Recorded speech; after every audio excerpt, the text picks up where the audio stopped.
Dinking Around with Eddie and Webby was not filmed in front of a live studio audience.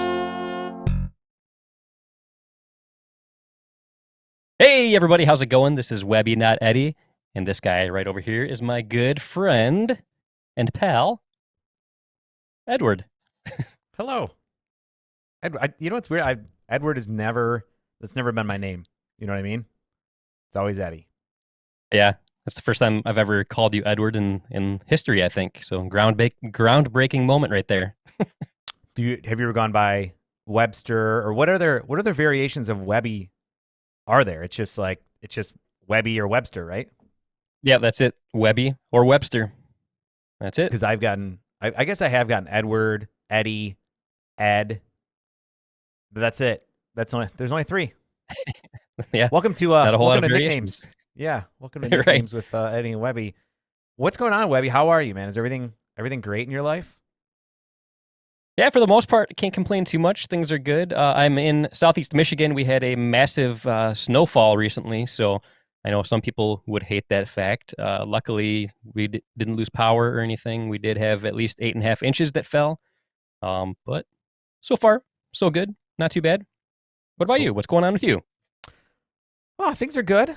Been playing some pickleball lately. Been training. Been having fun there.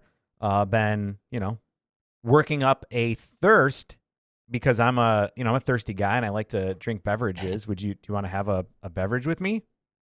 I would absolutely love to. I am very thirsty and I'm super excited because I have a brand new bottle opener. I'm going to debut it here on the show tonight. All right, I'm going to switch to you so that way. Oh, what the heck is that? Does this look familiar to you? What do you think of when you see this? A Velociraptor Claw. That is exactly what it is. This is an actual Velociraptor Claw, an actual artificial Velociraptor Claw, and but look, isn't that pretty sweet looking? Yeah, that is. I feel like the camera definitely cannot do it justice, like how cool looking this thing is. But it's like to scale. So if you ever saw Jurassic Park, there was that scene where that one little annoying kid talked about how the raptors are just like oversized turkeys. And then Dr. Grant was like, oh, yeah, well, can a turkey gash you open with these giant talons? Or whatever he said. I forget what he said, but he said something like that. Do the chickens have large talons? Right? Tina, eat your food. Anybody know what we're talking about? Throw it in the comments below. You know, Webby, we did a really bad job of setting up the show today. This is Dinking Around. It's a post-podcast podcast, but we're not doing it after a podcast because we just wanted to go live, and the podcast takes a lot of planning and preparation, and Dinking Around doesn't, and sometimes it's just fun to just be like, hey, let's just go live and talk, right? That's right. Yeah, Dinking Around is a chance for Eddie and I just to hang out, shoot the breeze, talk about what's on our mind. Sometimes we have guests, sometimes we don't. And I know it used to always be a post-podcast show, but I like to consider it more of like a spin-off podcast now, because sometimes it's after the regular podcast, but sometimes it's not, just like tonight. Tonight, we wanted to go live. We got some things we want to discuss, but nothing's really planned out. Like we're doing it live. But what are you drinking tonight? Because I want to hurry up and crack open mine, because I am thirsty. Why don't you tell us first what you're drinking?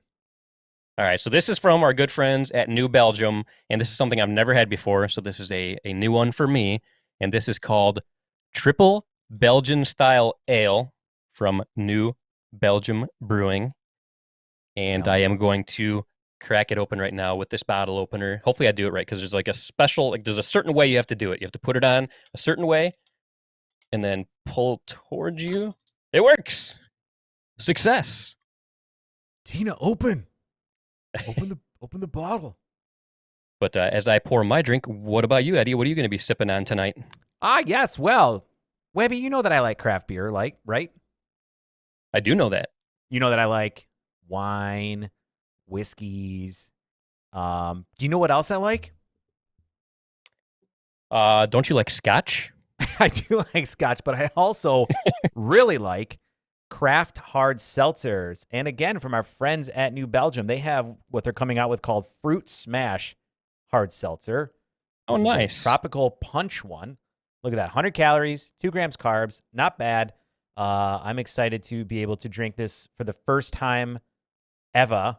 And like I said, I like all different kinds of seltzers, and I'm excited that New Belgium is getting the seltzer game because sometimes I just don't want a beer. I know that everybody out there is like, oh, yeah, you're a big craft beer guy that drinks seltzers. You know what? Shut your damn mouth because seltzers are good too. And I'm excited that New Belgium is getting in the game. Oh, wow. Look at that color, man. That does not look like a seltzer. No, it doesn't. Every seltzer I've ever had has been like crystal clear. I've never seen one with color like that. Good job, New Interesting. Belgium, for switching it up, right? Not the same old seltzer. Very nice. And let me Smells tell delicious. everybody what mine is exactly. This triple Belgian style ale. It says it's a golden, sweet, and pleasantly dry Belgian style ale, and it's ale brewed with spice. So yeah, cheers, my 307 friend. Pickleball says that's a dank Belgian, and I would agree. Oh, nice. Yeah. Cheers. Wow. What are your thoughts on yours, man? Because I got a lot of thoughts on mine. That is very good. I'll be honest. Like, I've never been the hugest fan of Belgian style ales. Like, not super huge. I like some. But this one is very tasty. This is one I would definitely drink again. Okay. Sometimes they taste like too much like wheat to me. Am I thinking Like of the right thing? Is that Yeah, so Belgian beers are all about the yeast, and I'm going to nerd out for a minute, guys. So for all of you guys that don't care about craft beer, just bear with me here. Belgian is all about the yeast. So when you have a Belgian style beer, it's because they're using Belgian strains of yeast, and that's what gives it that clovey, sometimes banana-y type of esters to it that are distinct to a Belgian beer, but they're very similar to a Hefeweizen or kind of wheat style of beer that gives you some of those same aromas and flavors as well. So yeah. Gotcha.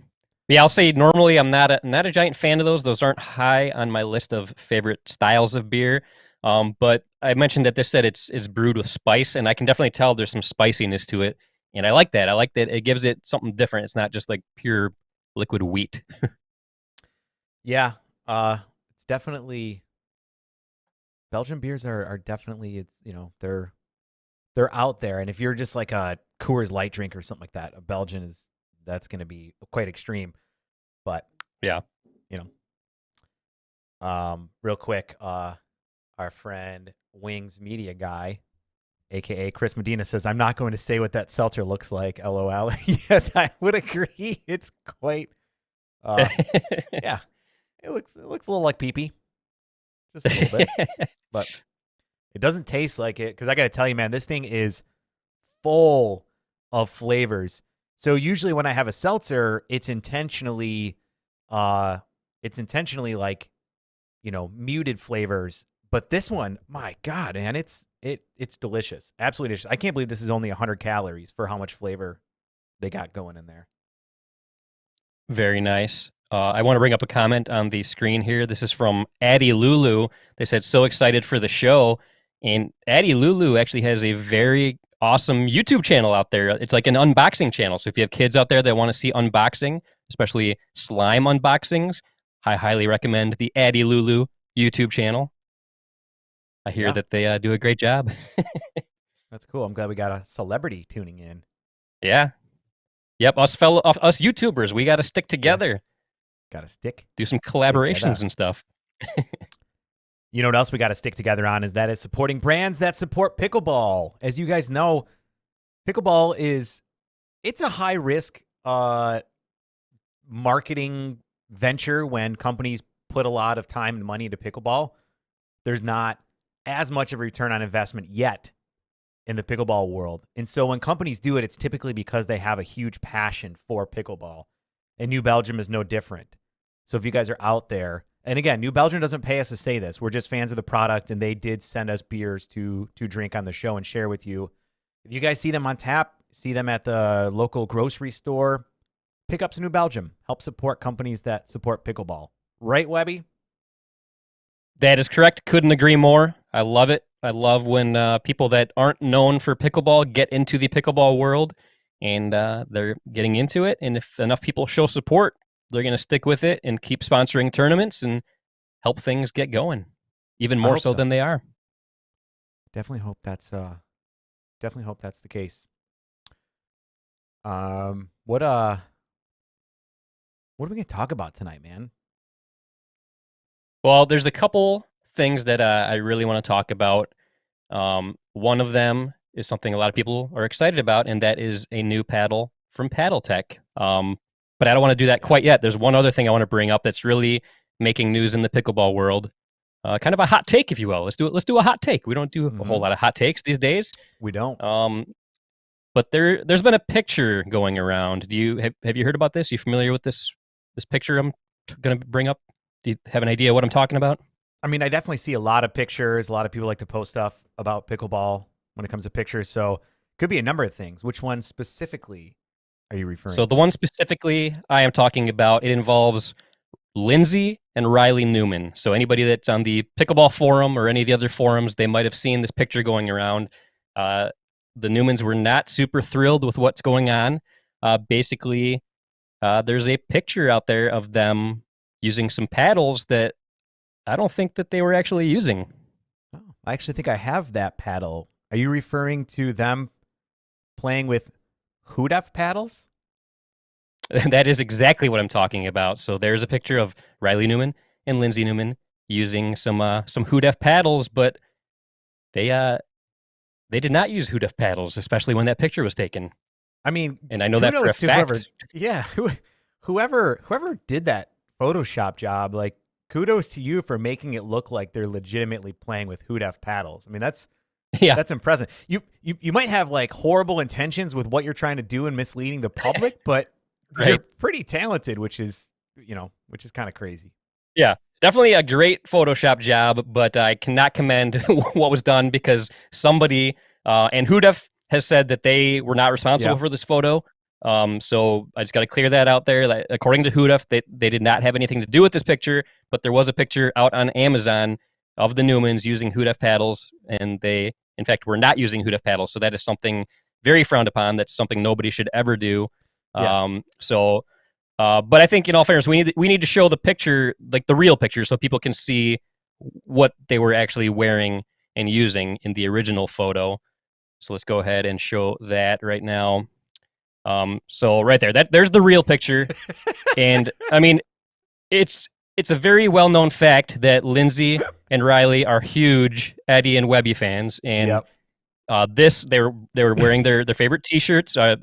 Lindsay was using wearing a tank top. Yep. They're using their Eddie and Webby paddles. So I was very upset when I saw somebody tweaked the original photo in such a dishonest way.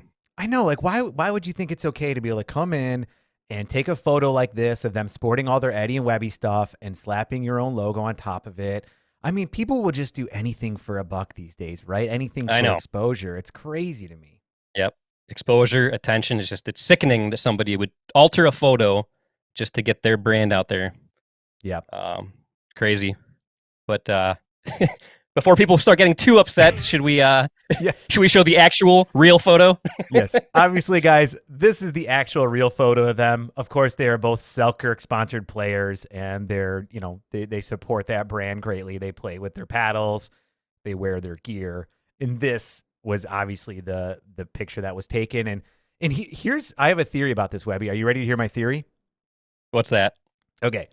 So I believe that somebody on Amazon or some sort of reseller of Hudef was like, we got to come up with a picture. We got to figure out a way to be able to, to get a picture of our paddle being played with.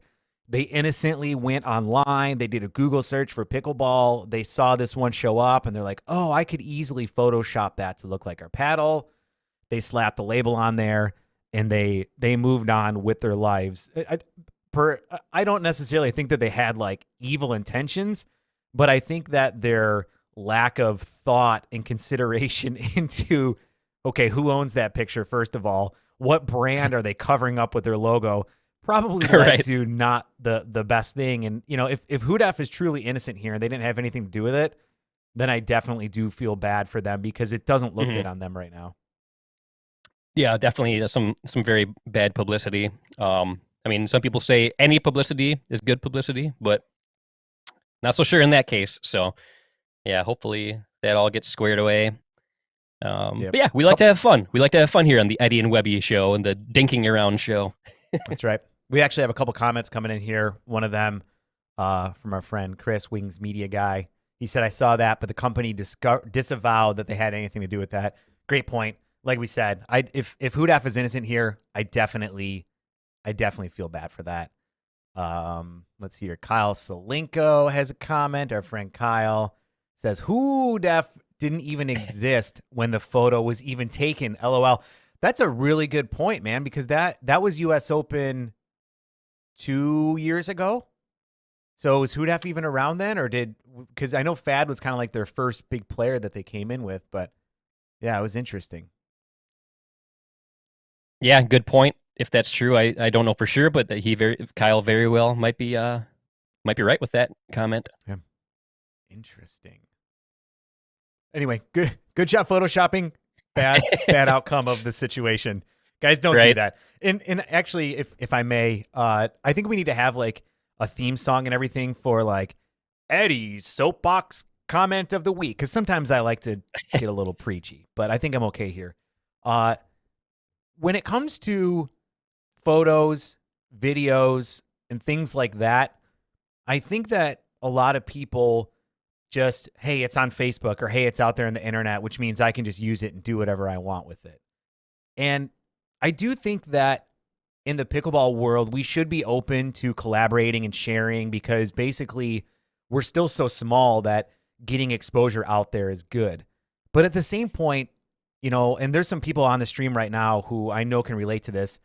We work our asses off to be able to try and get good content out there, whether that's putting videos together, live streaming videos, photographers at these events, right? And it's still at a very lower pay scale than many of the other industries out there. And when those media things get taken and stolen and repurposed and treated like they're their own thing without giving proper credit or asking permission, it can kind of really put a bad taste in people's mouths.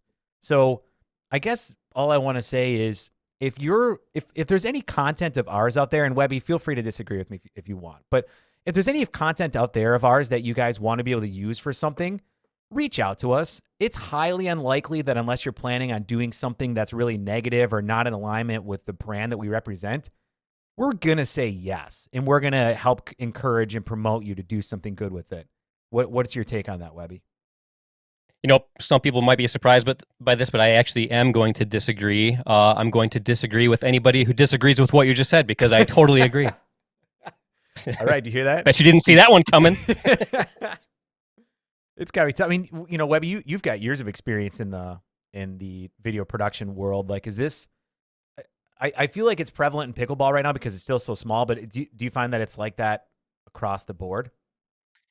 Yeah, for sure. And I can totally relate with anybody that gets upset. Like, we put countless amounts of hours and effort into making video content. And if somebody out there takes the content that we spent so much time producing, if somebody uses it for their own gain and makes it seem like it's something that they did and tries to take credit for it, or tweaks it in a way to where it's just it's obviously not what we intended and stuff like that, it's just not good. It's not good, and it makes people upset.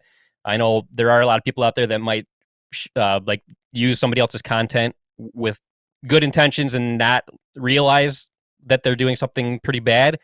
But it's for people that spend a lot of time, and people whose livelihoods are to make this content, whether it be photographs, music, video content, stuff like that. It's it's not a good feeling to see people try and reproduce it and take credit for it. Yeah, and it's like, we use other people's content too to make into satire, right? Like the bad dink reading series, but we always ask permission for those who own the content in order to be able to do it, And that's also a little bit of a gray area because there's something called fair use. And in fair use, if you are taking somebody else's content to make a parody of it or do a review of it, then it's a little bit of a gray area in the law, but you technically would have the ability to, and you have fair use as a way to allow you to legally do that. Yeah. But we So still for the ask, bad dink yeah. reading, exactly. For the bad dink reading things, I absolutely like do not need to get permission for that kind of stuff. But I just feel like it's the right thing to do. Yeah. To just to say, hey, are you okay with me tweaking this footage in a funny way? It'll be obvious that it's not like the real footage and like it. Yeah, as long as you like when you do something like that, if it's very Yep. obvious that it's a parody and not the original content, Right. which the bad dink reading is the farthest thing possible. Like anybody who watches it within 2 seconds, you'll know it's not what the real content was.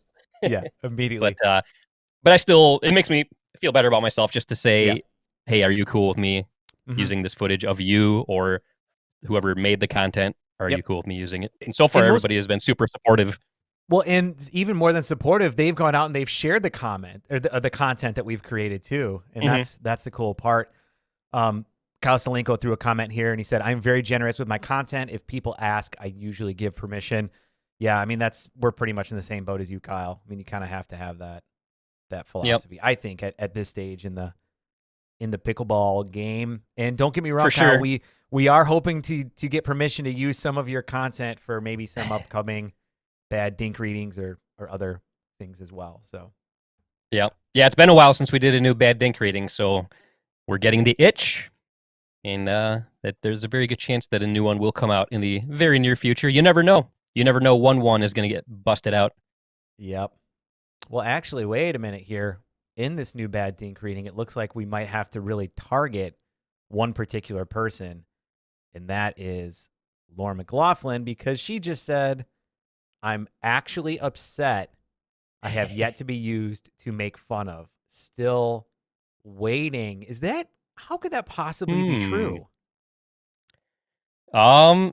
Yeah, I guess now that I think of it, I don't think I've done it yet. But I think when we were all together at Belknap Park over the summer when the APP bus tour was going on, I think Did you say I the told Lauren like AP poo? Sorry. probably that Sorry. sounds like something I would Go ahead. say. Go ahead. Keep going. Sorry. But yeah. So the bad dink reading, I try to make people sound ridiculous, and I think I told Lauren like, I mean, you already make yourself sound ridiculous, so it's kind of not even don't even need to do a bad dink reading. But I mean, maybe one of these days I'll do one still.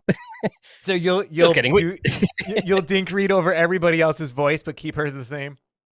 Right? Yeah, yeah. I'll make everybody else say some crazy off the wall thing, and then I'll just keep her natural voice, and nobody will even be able to tell the difference. Oh my god, that's great. That's so good. Yeah, I'm excited for another video. And Webby, I like how you said we. There's no we in that. That's all Webby. He's the creative one here. So yeah, he does the bad dink reading series. Yep.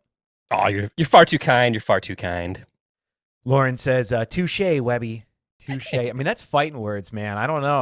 I'd watch your back now, man. You're kind of well, the last time that we kind of put a little bit of a, I don't know, a rap song out there when the No Smoke Pickleball show was a thing, and we had a little rap song to kind of put them in their place. They came back. Yep. They put together a little response video and kind of put us in our place a little bit. So that was Yeah. good. It was good. It was a really good video. If anybody hasn't seen it yet, try to find the No Smoke Pickleball show response to our diss track. And if you haven't seen our diss track against No Smoke Pickleball, you got to look that up too. Those were fun times, very Those fun were times. those were definitely fun times. So Webby, I think I actually have that diss track loaded up. Do you think we should play it real quick? Oh man, might as well for old time's sake. Why not? I say we do it. Yeah, I think we got to do this. Guys, when did we create this diss track? Do you remember how long ago it was? Oh man. Um, no, I don't. I don't remember when that was. Hmm. It's got to be at least a year now, right? At least. Gotta be. Yeah, it's gotta. No, I think it's longer than that. I bet you this is going on. their response video to us was nationals a year and a half ago. So, or maybe just, I don't know. I don't know when it was. But you know what? Why don't we just go ahead and play it? Let's do it. I mean, did you guys ask some tough, hard-hitting questions? Do you need me to come on the show to ask the hard questions? It might help if I actually play it. So give me a second here. Guys, I wasn't planning on this, of course. Can you believe? Rookie. Oh, what a slacker I am. You see what I got to work with here, everybody? I got to work with this rookie here. He's producing the show, running everything live. All I have to do is show up, but still, he makes these rookie mistakes that just ruin the show. All right. Can't even work under these such. Legitimately, this is the No Smoke diss track. Let's do it. I mean, did you guys ask some tough, hard-hitting questions? Do you need me to come on the show to ask the hard questions? Because I just know you're way too nice of a guy. We were trying to do a little Eddie and Webby versus the No Smoke Show challenge. However, Eddie decided to be a loser and not come to Michigan and play. I feel then we have Webby's Webby is Webby. So I mean, if you have a paddle, you could be Webby. You know what I mean? Anyway. I mean, put a cardboard cutout on the court. Yo, we heard the No Smoke Pickleball show talking smack about Eddie and Webby. Well, we've stayed quiet long enough. Listen up. Kausalinko and Lauren McLaughlin. They're the new kids on the block and they're starting something. Moan and Kyle, they love running their mouths. Well, you got our attention, now we're ready to pounce. You say you're no smoke, more like a big joke. It's time somebody put you in your place, so let's go. Yeah, you've got no smoke, but you also have no fire. We've got custom paddles and pickleball attire. You've got your hot takes and your minute reviews. But you started a battle that you're destined to lose. You've got a great show, but we detect some trouble. You argue all the time like an old married couple. You're trying real hard to be a multimedia pro, but technical issues are all you seem to know. Oh, hey, we're back. Okay. We're back. That's better.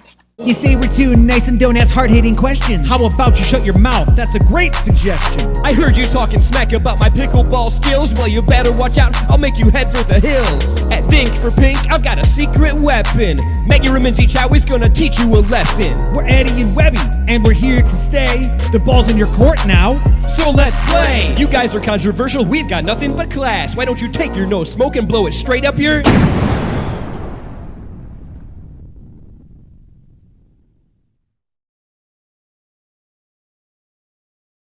Oh, yeah. God, I forgot how good that song was. Oh, that got me pumped up, man.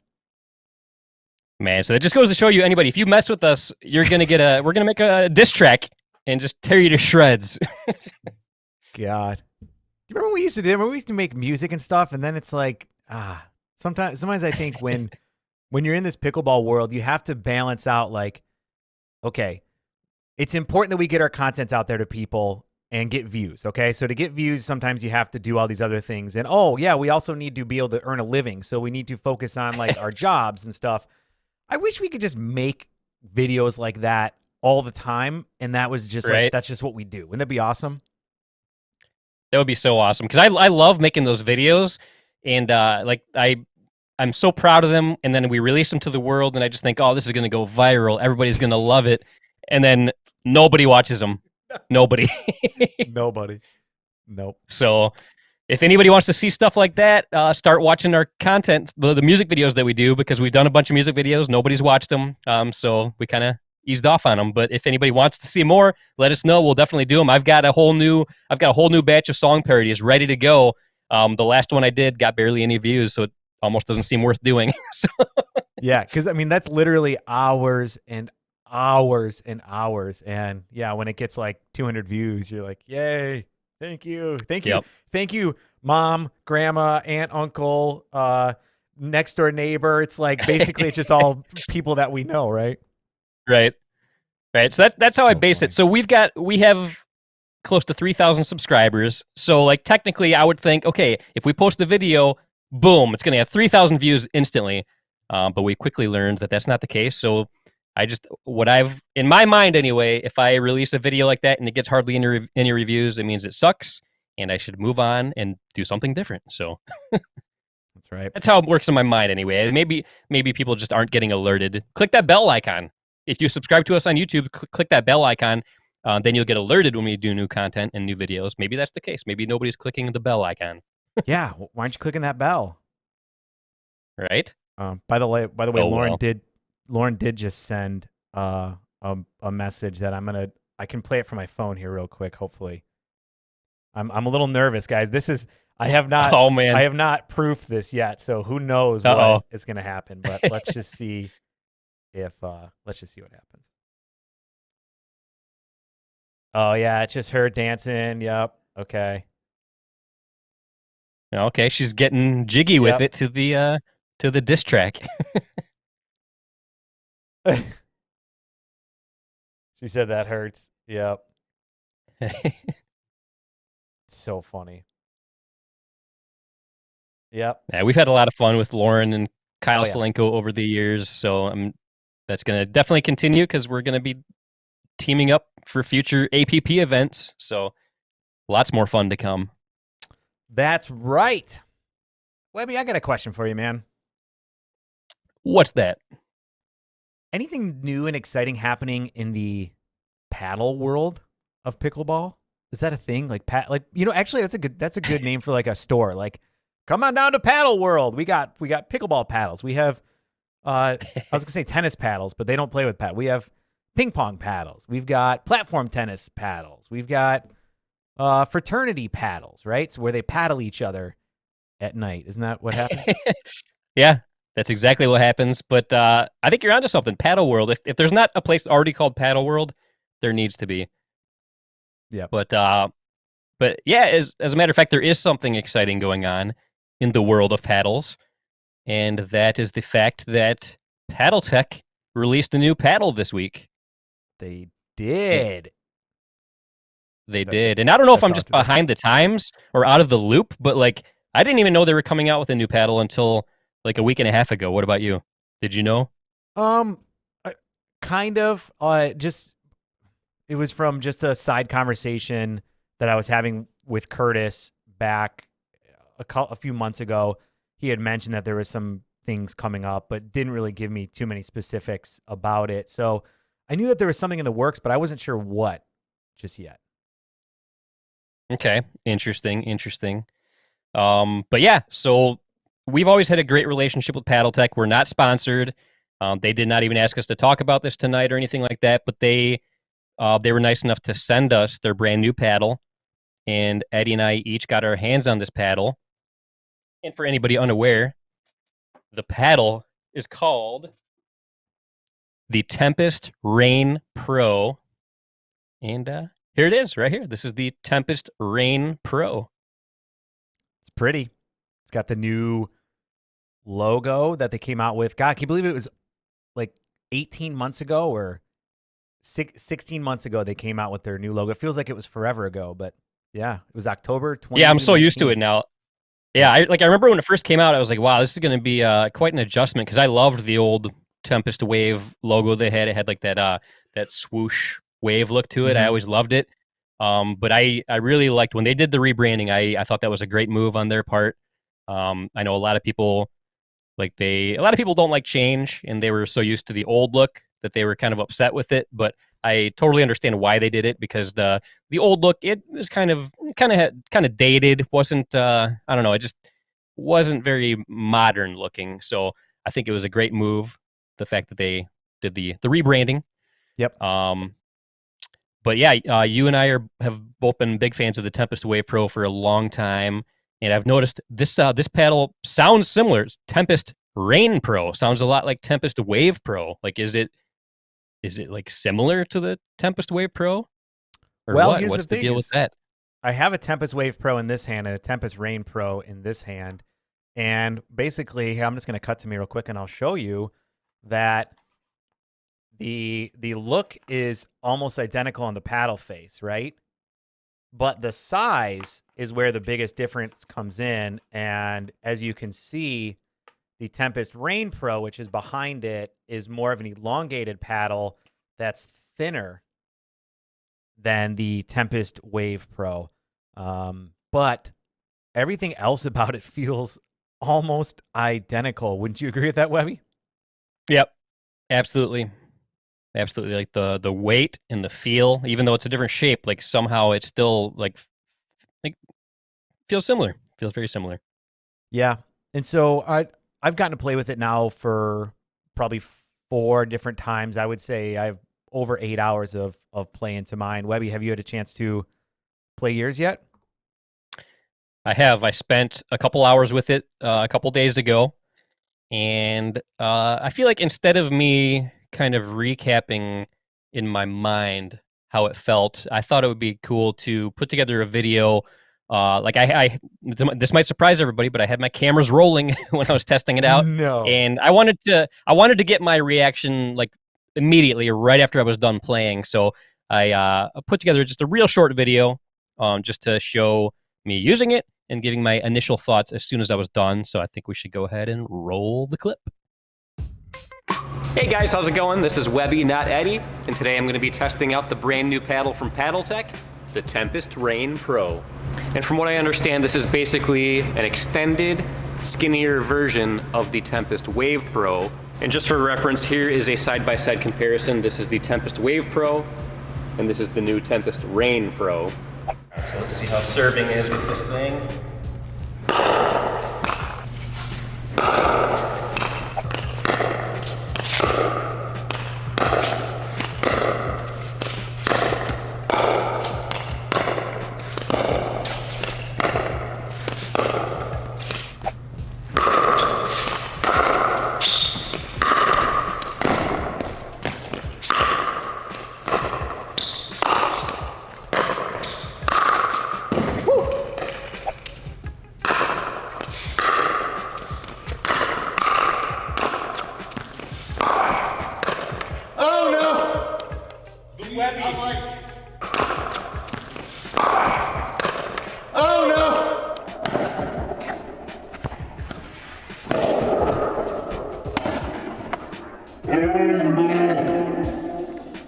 My first day using the brand new paddle, and I was able to successfully get the Webby shot off. That gets the Webby stamp of approval immediately, just right there.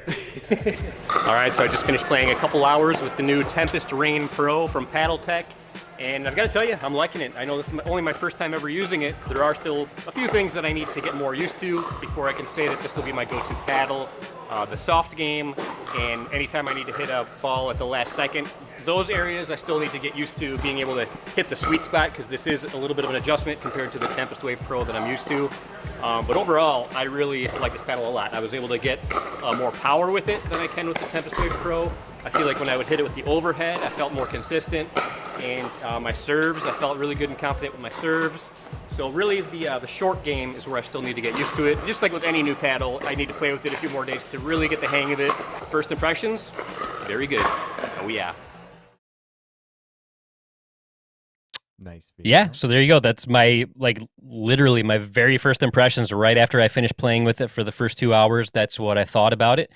So what about you, Eddie? How much time have you spent with it, and what are your thoughts?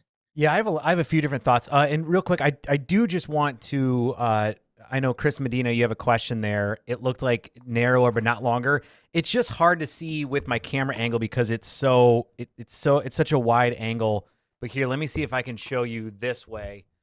It is definitely longer. It's much more elongated of a paddle, but it is a little bit more narrower. So it's basically, you know, the maximum size that you can have for USAP pickleball. USA pickleball requirements. I can't even say that. But it is longer and it is more narrow. Like I said, it's hard to see from this angle. You could see it a little better in Webby's video. But anyway, I got to tell you, man, I am loving this paddle. I've had a chance to play it for both doubles and singles. I've had the opportunity to play against lower level skill sets and higher level skill sets, and I'm loving pretty much everything about it. I do think that this is more balanced for me. What I have to do with the Tempest Wave Pro now, given the change in my style of play, is I need to add a little bit of weight to the head to give me a little bit more power with it. With the elongated version, I don't have to do that because it moves the sweet spot out a little bit for me, and I feel like I'm able to get the paddle around a lot better in order to be able to get maximum power. I mean, the Tempest Wave Pro in itself is much more of a touch and control paddle, but it's not necessarily not a power paddle. It's just not what its strengths are. I feel like the Tempest Rain Pro is now going to just give it that little bit extra that it needs to be considered a power paddle that really makes it the ultimate perfect situation. Now, there's two areas, I should say, where it was a little bit uncomfortable for me at first. And one of the things I've been trying to do now from watching the pros is to take dinks off the bounce. So anticipate where it's going to be, play it off the bounce. It's really low. And when I was playing with the Tempest Rain Pro, I was hitting the ball right about here. And it was getting pretty close to the edge guard because of my Tempest Wave Pro. That's much closer to the center, the sweet spot. And so since I was hitting it a little bit low, the ball was not, I wasn't able to lift it. It was typically going into the net or just, I hit it fat. And then last night, I got to do some training with my U.S. Open partner, Mac, and we were playing against some higher level players who they're much more comfortable playing the power game, and they were able to drill the ball. And I found that being able to switch from backhand to forehand while at the line to properly block their shots and defend, it just took a little bit longer. We're talking fractions of a second, but it just took a little bit longer for me to make that adjustment versus when I'm using my Tempest Wave Pro.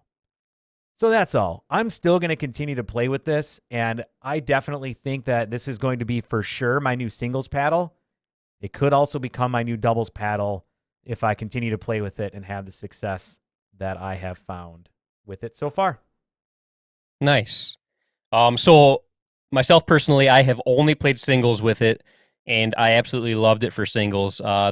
When I first learned that this new paddle was going to be like an extended version of the Tempest Wave Pro, I instantly got very excited because, as a lot of people know, I have been playing a lot of singles lately. I've been focusing on my singles game, and there have been a lot of times in singles where if I just had that little bit of an extended paddle, I probably would have gotten some shots that I wasn't able to get. So I got super excited, and I am loving it.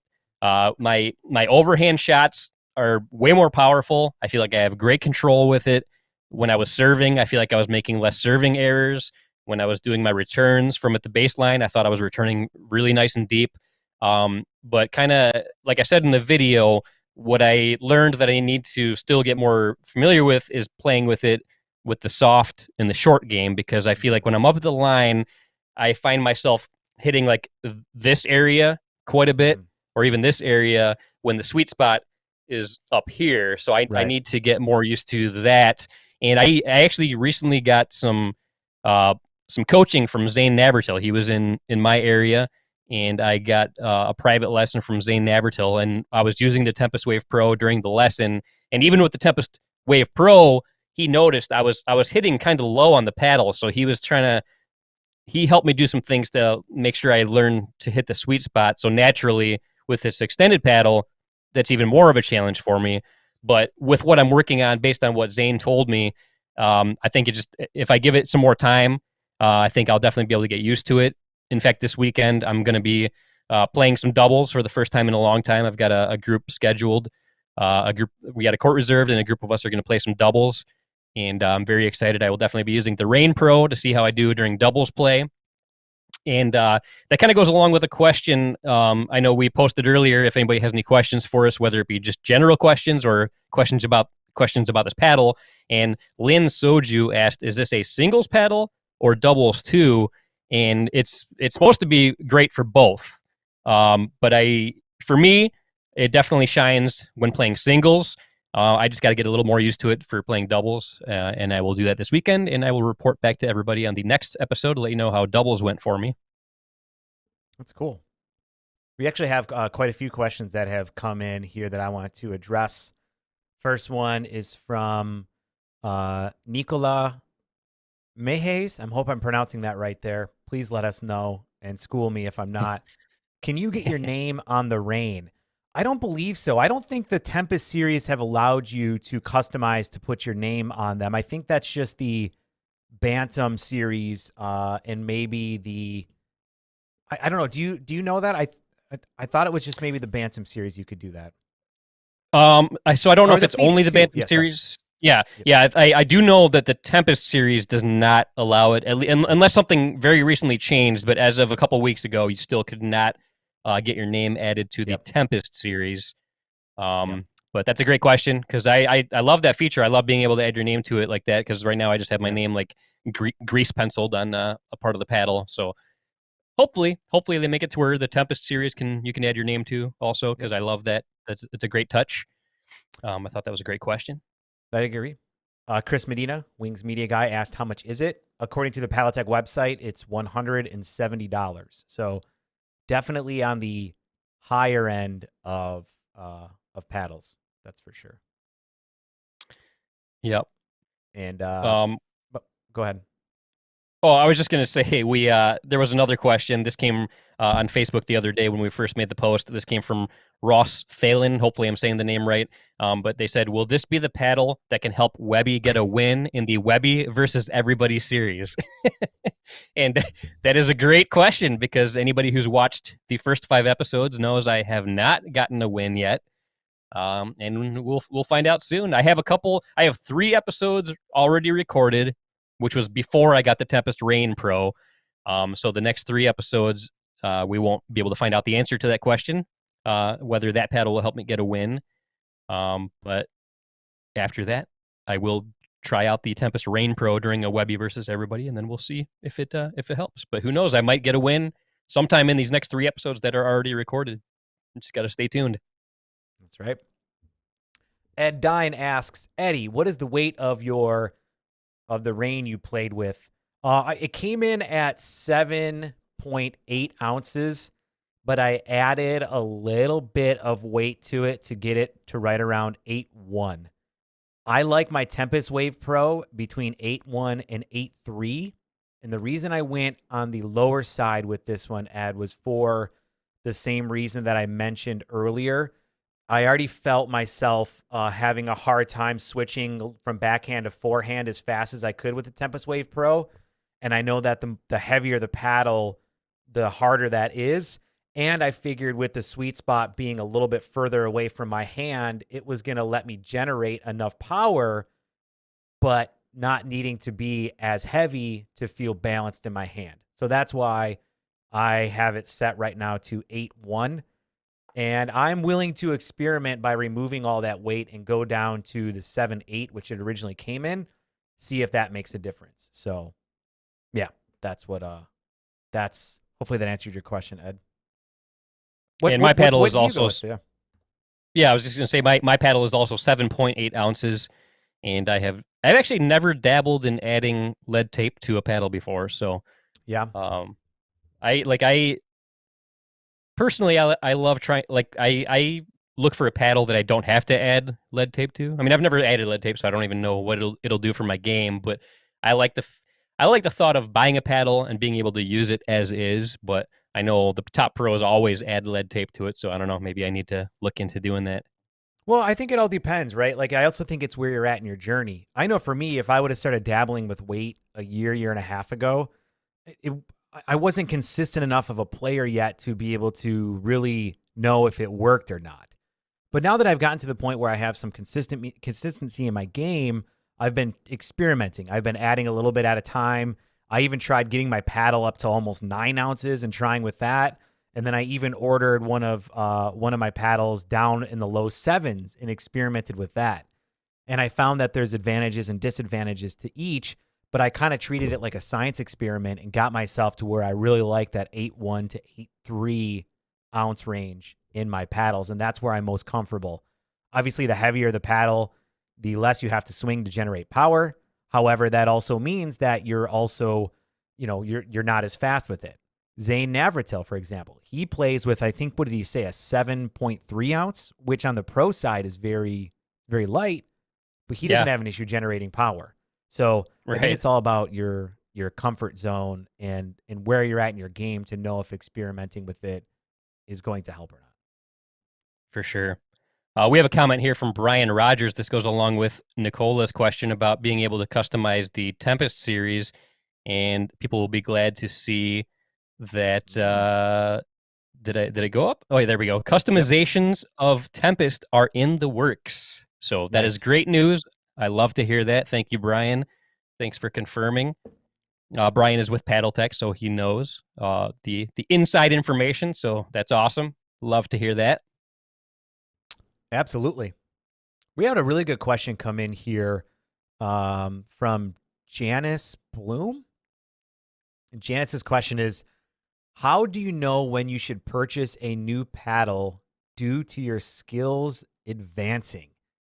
That's a really good question. It's actually a topic that, Webby, I wanted to be able to kind of discuss with you a little bit tonight, and that is, how important is a good or the perfect paddle when it comes to pickleball? So I think I want to ask you that question first, because I think it's going to lead right into Janice's question here.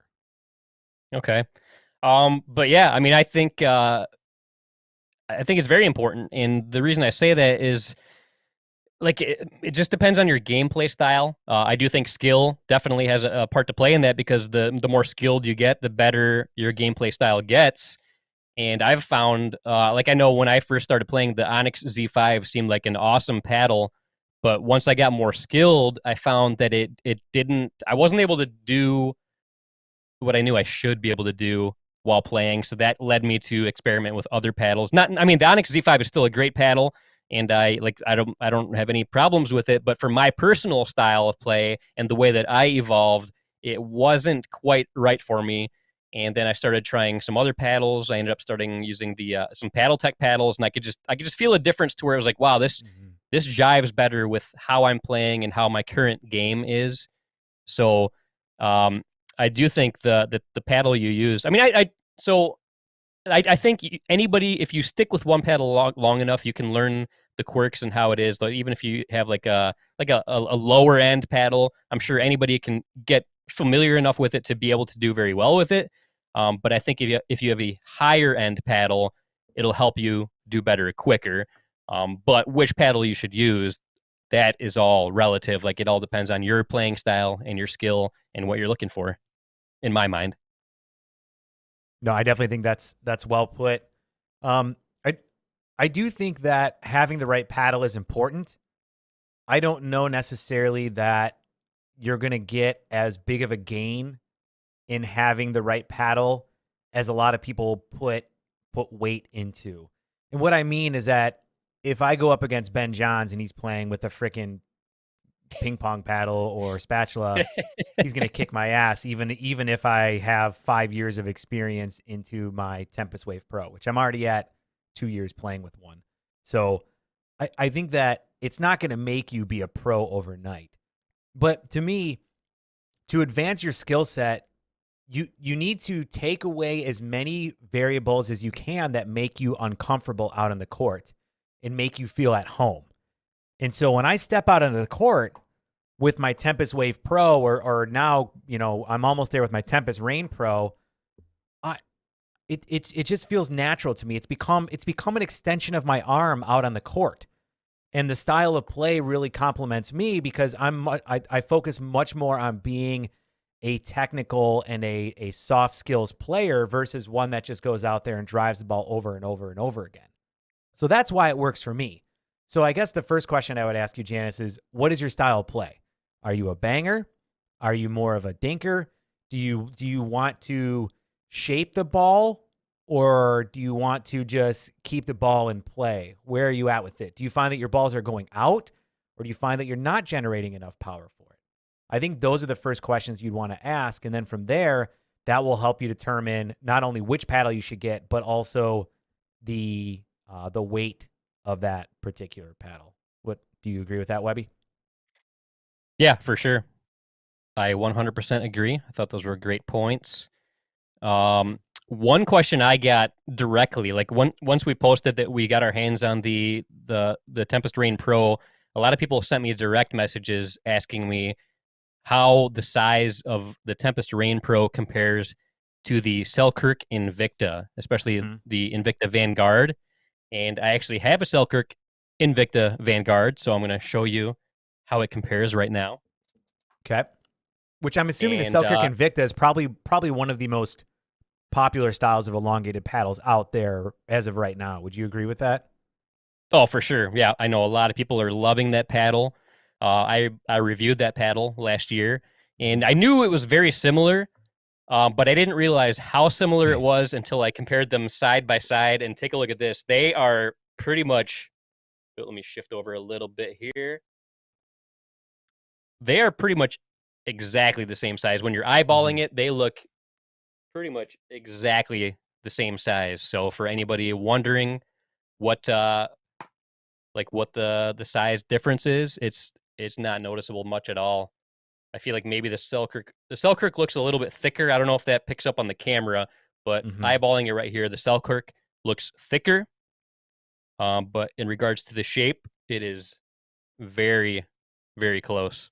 Well, and that's the thing too, Webby, is that, I mean, at the end of the day, you know, what can you, there are rules in place to make the paddle a consistent tool across all players. So there's restrictions with how much actual area of face that you can have on the paddle. So at the end of the day, there's not a whole lot you can do with it. I know other companies have experimented with having like a little bit more rounder of a head, you know, almost more like a ping pong paddle shape. Simone's paddle from Prince has a little bit more rounder than the Tempest Wave Pro is. But at the end of the day, there's not a ton more that I feel like you can do. You can make it shorter and fatter. You can make it longer and narrower. You can make a longer handle, or you can make it a shorter handle. I guess my question is, what else could you possibly do without like a whole new technology coming out? Yeah, I really don't know. Like there's, like you said, there's only so much you can do. I feel like there's just a few shapes that like everybody loves. You either like the extended. There's the shape of the Franklin paddle that Ben Johns uses, which is very common. Yeah, there's really not a whole lot of options in regards to shape out there because of the restrictions. So, yeah. We have a follow-up from Janice. Janice basically said, I've been playing about 8 months. My style of play, ? Defense against smashers. Honestly, though, I prefer to play a more finesse game. So, Janice, you're not alone. I find that anytime I go to open play at East Naples, it's all defending bangers. It's all about using their power against them and then bringing them up to the net to play where I'm comfortable, which is my finesse game. I'll try and outdink the best people out there. That's where I feel more comfortable. And if that's the case, then I would recommend either the Tempest Wave Pro or the new Tempest Rain Pro. PaddleTech did not pay for this. They're not sponsors of ours, although they did send these paddles to Webby and I. We're very grateful, and we've had a great long-lasting connection with them. I think it's important for you guys to know that there's no incentive for us outside of just sharing our knowledge to tell you about that paddle. And here's why I think the Tempest Wave Pro or Tempest Rain Pro is going to be great for you. It is going to allow you to play the finesse game. If you're getting bangers and you want to be able to bring them up to the net, you need to be able to block that hard shot with enough pace to either, or with a soft paddle to either put it right back at their feet or to drop it in the kitchen to bring them up. And that's why I think that paddle would do good. It also is going to make your finesse game much more comfortable. When I used to play with the Z5, as Webby mentioned, my finesse game was awful, but it's because the Z5 is a freaking brick wall compared to the Tempest Wave Pro. And so I don't think you could go wrong with that at all. Yeah, I think it's an awesome paddle. The first time I ever used the Tempest Wave Pro a couple of years ago, I instantly fell in love with it. It was just like I had such great control with it. And I know some people out there that watch our videos might be saying, wait a minute, Webby, I thought you were using the Prince Response Pro these days. Yeah, Webby. And what I want to say to that is, so the year 2020, I knew I wasn't going to play a lot of tournaments just because of COVID. Everything just kind of went to hell. So I was like, you know what? I love the Tempest Wave Pro, but I want to experiment and see what's out there. So I tried a whole bunch of different paddles that were out there. and nothing I tried really I didn't like as much as the Tempest Wave Pro, but when I tried the Prince Response Pro, I really liked that paddle a lot. I was able to get good power with it, and I was like, you know, I'm going to try this for a little while. So I played with the Prince Response Pro, and I was liking it, but there were times where I found my placement like wasn't as good as I was hoping for. Even after I got used to it for a while, I was like, man, my placement just isn't going exactly where I want it to go. And not a knock on that paddle. I think it's a great paddle and I still love it. But I recently started playing with the Tempest Wave Pro again, and I was like, oh man, like I remember why I used to love this paddle so much, because like my placement was just so good with it. And I started using it again. That's what I've been using lately. But then I found out this Tempest Rain Pro was coming out, and I was like, oh man, now I got to see if like this is going to be my new paddle. So like as of right now, I'm trying to decide, like, is the Tempest Wave Pro or the Tempest Rain Pro what I want to stick with for now. So what I'm going to do is play with the Tempest Rain Pro for a bit, see how it goes. Like I said before, like there are things I like better about the Tempest Rain Pro than I do the Tempest Wave Pro. But still, my short game and my soft game, I'm currently liking more with the Tempest Wave Pro. But once I get used to hitting that sweet spot in the proper area, that very well could change. And I feel like this weekend when I play doubles, that's going to be a very good indicator. And if I can adjust enough by the end of that, I'm going to play for at least 2 hours. So if like after 2 hours, I'm still not doing good with my placement, I'll probably still give it at least another couple days. But if I'm not seeing an improvement, that might be a sign to me that I need to stick with the Tempest Wave Pro. But because I'm playing singles so much lately, like I do feel like I'm going to be playing with the Tempest Rain Pro for a bit longer, for sure. Do you see value in playing with the same paddle for both singles and doubles?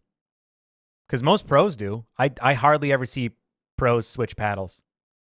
Yeah, I mean, I don't know. Like that's tough for me. Like I've gone back and forth. There's been times where I was like, you know what? Okay, I'm going to find a good elongated paddle for singles. But I was using an elongated paddle for a little bit, and I wasn't noticing a huge benefit to using it. So I went back to the Tempest Wave Pro, and then I was like, I like the Tempest Wave Pro. I'm going to stick with this for a bit. And I was doing actually better with the Tempest Wave Pro, even during singles. So I don't know. Like I know Steve Peranto and other people have said that an elongated paddle is better to use for singles, and a non-elongated paddle is better to use for doubles. But I don't know. Like I could see getting used to one paddle and sticking with it for both being a plus. I don't know if that's the best way to do it or not. I don't know. I've played primarily singles for the past year pretty much, and it'll, like, I feel like this weekend is going to be a huge it's going to do a lot for me because I'll see it'll be my first time playing doubles in quite a while, and I'll see if this elongated paddle like affects me in a negative way or not when playing doubles. If not, then I think I would like to stick with one paddle for both if I could. If I'm I in felt, the same boat as you. Felt comfortable enough. I definitely would want to try and stick with one if possible. So we have a question from Joseph Parisi. That's funny, Joseph. You're not the Joseph Parisi who lives in the Naples area, but there's also a Joseph Parisi who plays pickleball, and I've played against him multiple times that lives down here. But Joseph asks, do pros use softer control type paddles, or do all pros use more banger paddles? No, all pros do not all use more banger paddles. Catherine Parento plays with the Tempest Wave Pro, and she has no problem crushing the shit out of the ball. Yeah. So I don't think that the Tempest Wave Pro is not known as the paddle that you get if you want to have a ton of power. It is known as much more of a well-balanced, overall just incredible paddle, which she uses, and she has no problem generating the kind of power needed to compete at the level. And I've been on the court with her before, and I've seen her two-handed backhand and her forehand come at me, and let me tell you, she can crush the ball harder than most of the people that I play with. Pretty much anybody else that I play with. Do you know, does she add a lot of lead tape to her paddle? Do you happen to know, or are you not quite sure about that? I don't know the exact weight of hers. I'm assuming that she probably does. I think it would make sense as a pro to get a paddle a little bit lighter than you want it and add lead tape rather than have it to where you can't, because you can't remove weight from a paddle, but you can add it. So I'm assuming she does. I don't know what it's at. But you also got to remember, too, I think it also depends on what sport you come from. Like Webby, you were much more of a ping pong player. That was like your paddle sport before coming into pickleball, right? Right. And very, very casually. Like I didn't play much, but I had like that's really the only type of paddle/racket sport background I had was some casual ping pong. So that makes sense that you're hitting here versus on the sweet spot of the paddle, right? Because the ping pong paddle, like this is the paddle, right? It only goes to here. So it would make sense that you would feel much more comfortable hitting it towards the handle a little bit more. From a tennis player, they're used to a lot more weight, a lot more range with their paddle. And so I think that the more that you can get them comfortable to as close to whatever paddle sport they came from is good. I know that's why Simone, she likes to get hers, I think she said over 9 ounces is what she's comfortable with. So I think it all depends on what your background is that will help you kind of get to that point. Yeah, and on our year-end special, we had a message from Dan Cleary, former Detroit Red Wing, and he asked us, like, do you guys know what weight paddle these top pros use? So I asked a bunch of them, and I was very surprised at how heavy the paddles everybody uses. And I think maybe all but one said they used lead tape to add weight to them. So it's a very, very common thing for the top pro players to add lead tape to their paddle. Yep. And Brian Rogers just confirmed that Catherine now uses the Rain and does add additional weight. So Brian, are we going to see her in PPA Mesa, which I know starts, actually I think it started today, but I think pros start Friday. We're going to see her out there rocking that new Tempest Rain Pro with some additional weight. I hope so, because that will be exciting to watch. Interesting. Yeah, that'd be awesome. I love watching Catherine play. She's such a great player and such a nice person. She's a great thing for the sport of pickleball. Oh, really? Oh, really? We have a question from G Gamer Swag 17 Vanguard impressions. I don't know that we want to get into it in this podcast right now, but if you do want to look on our YouTube channel, Webby reviewed the Vanguard. Oh my God, the Invicta version. The Invicta. Yep. And I did a review of the Vanguard Epic version. So you can definitely check that out. But I will just tell you that I felt more comfortable with sticking with my Tempest Wave Pro over moving to Selkirk. Again, not a sponsor. Just I tell you what I like. There's no incentive for us to get you guys to go to Paddle Tech. I just like what I like, and I felt much more comfortable with that. Yep.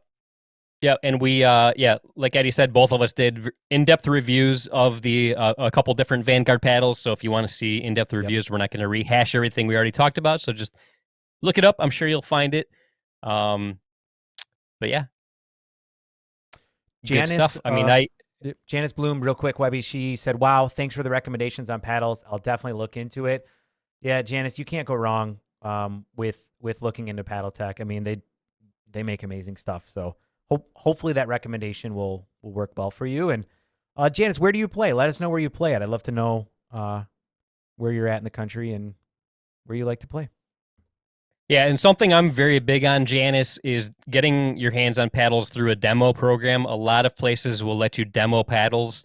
Because I'm huge. I don't think it's just like a cut and dry kind of thing. Like I don't think I can say like the Tempest Wave Pro is going to be perfect for you, or the Tempest Rain Pro is a perfect paddle for you, or the Selkirk Invicta Vanguard is perfect. Like I don't think anybody can like honestly say, oh, this paddle is going to be perfect for you, because everybody has a different style of play. And like we even talked about earlier, like it could depend on your level of play.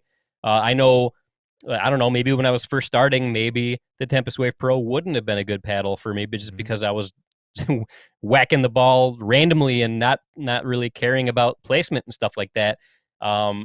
If you have the opportunity to demo a paddle, that is huge. I mean, that's the best thing you can do. Get a paddle, play with it for a week or two, and then try a different paddle, play with it for a week or two, And then once you find one that just feels right for you, because I do feel like sometimes you can just feel right away that one feels right. Because I try to paddle. I mentioned earlier that last year I was kind of like experimenting with a bunch of different paddles from different companies and stuff.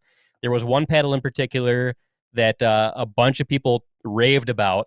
So I tried it and I played with it for days and it never felt right to me. So, I mean, but tons of people I know rave about the paddle. I'm not going to talk about it because I don't want to bash it or anything like that. But like, it just I think it all depends on each person individually. You just need to try a paddle, see how it is for you, and make the decision on your end.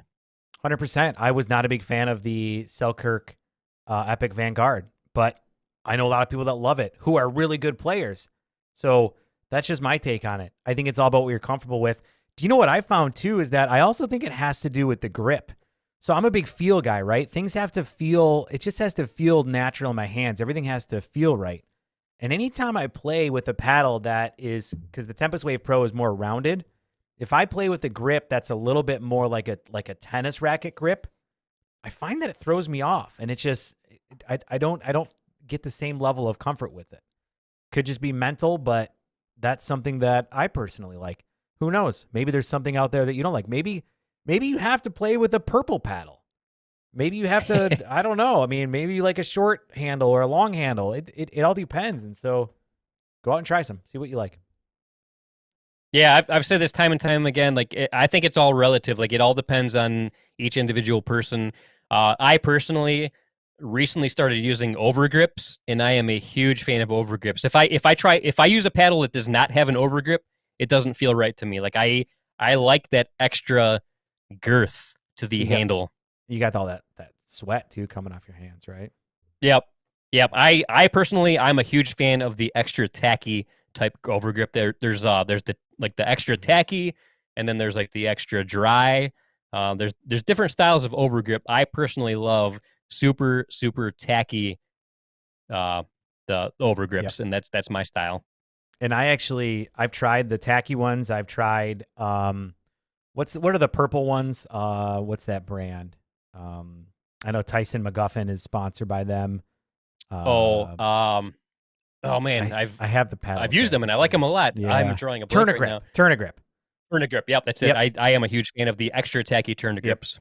I've tried it and I don't like it. What I like are the Gamma. I think these are the super grips or something like that. I'm trying to let it zoom in, but because of my face is there, it's not wanting to catch it. But basically, I like these grips the best. I've tried the tourniquets and something about it doesn't feel good. These feel very comfortable to me. It feels very similar to the grip that comes with the paddle. It just gives you a little bit more girth and a little bit more cushion. And so that's personally what I like. Okay. I've tried the Gamma ones too. I think the Gamma ones are great also. Yep. My personal preference is the tourniquet, the super tacky ones. So again, another thing that's like just try it. Try different ones, see what you like better. I bought some super cheap ones from Amazon. Like you got it was like a 12 pack of assorted colors of this. It was super cheap and not a fan at all. Like it was just it didn't give any extra grip whatsoever. Like it added girth only, but no extra grip. And I've learned that the extra grip is very important to me. Yeah. But I don't know. Maybe it's not for you. Maybe all you need is the extra girth. Maybe you don't want extra girth. Who knows? I also don't have the same sweaty hands problem as you. Moving on, Janine Webster says, paddle question. Are some paddles better with certain balls, surface, outdoor versus indoor? I don't know. I don't know that I'm qualified to answer this question because I pretty much play primarily outdoor. And if I do play indoor, I almost insist on it being a tennis court or pickleball court surface. So if I never have to play indoor on a gymnasium floor ever again, I'll be happy. So I don't know, Webby, you have way more experience than me with playing indoors and outdoors with indoor balls, outdoor balls. You've played with so many different kinds of balls in your lifetime. Can you share your perspective that might be better than mine here? So to be honest, I feel like this might surprise you. I haven't played on a gym court surface in probably 18 or 19 months. Okay. Because I finally got last year in the winter, I pretty much only played at an indoor place that had tennis court surface. There was a place in Ann Arbor, and that I played with that I played at that had tennis court surface, and like I realized pretty quick once I started playing outdoors a bit more regularly that I definitely prefer playing on tennis court surface than I do indoors on a gym court surface. So once I found out there was a place that had indoor tennis court surface, forget about it. Like, yeah, I can't even remember the last time I played on a gym court surface. So I can't really accurately say because the player I am today is such a different player than I was 18 months ago.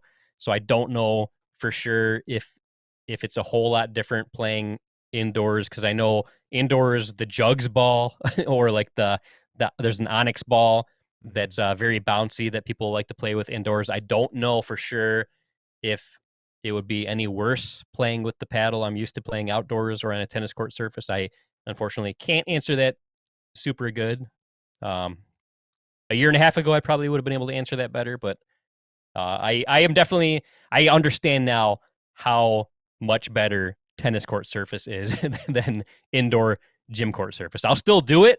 Like if that's my only option, I'll definitely do it. But man, if I can avoid gym court surface and play on a tennis court surface, I will absolutely do that at all costs.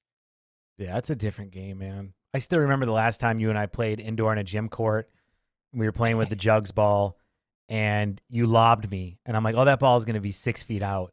And so I didn't even, I was like, whatever, that ball is sailing out. And it freaking landed 6 inches in on the line. And I was like, what in the hell happened? And that's when I'm like, it's a different sport. Everything is different.